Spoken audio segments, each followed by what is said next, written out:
Another thing that is different for most people now is that they're forced to do their own grooming, and it is interesting to me that so many people have someone else do all of their grooming. You know, like cannot even tweeze their own eyebrows or just do what I consider like really, really basic grooming. But most people do seem to choose to have someone do that for themselves now. So if you've been going to the brow bar or, you know, whatever expensive service you have on your eyebrows, you're gonna have to get your tweezers out.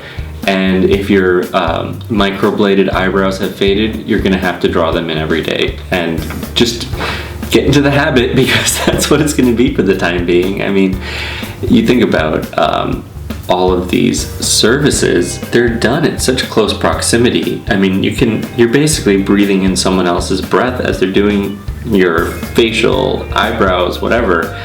I mean, it's gonna be a while before I would feel comfortable with that, but that's, you know, different priorities. Another thing is doing a DIY facial. You can do so much at home. No, it's not the same as a really good treatment facial, but you can get the same benefit as a basic facial. So if you can steam your face, take a hot shower before, get all those pores open, do an oil cleansing first, then get rid of all the oil, then do a clay mask, then wash off the clay mask. Then if you can do something really, really great to do is an enzyme facial, like a little very light enzyme peel while your skin is so in that really, really clean state. The enzyme peel can get that last little bit of dead skin cells off in a healthy way.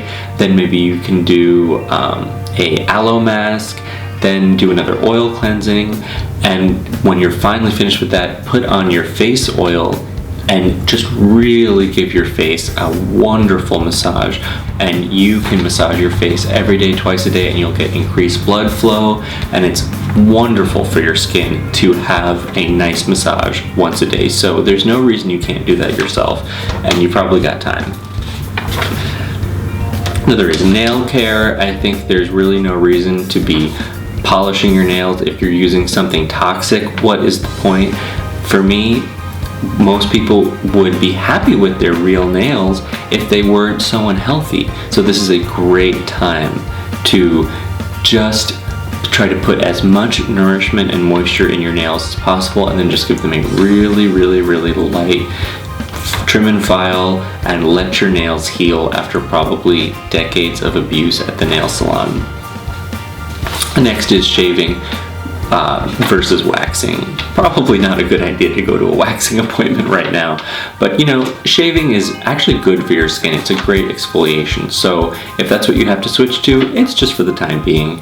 And one way to have shaving work for you long term is to also exfoliate with a very gentle mitt afterwards to keep from getting a lot of ingrown hairs. And it's really important to have a routine, just a couple things that you hit every day so that it doesn't get totally overwhelming.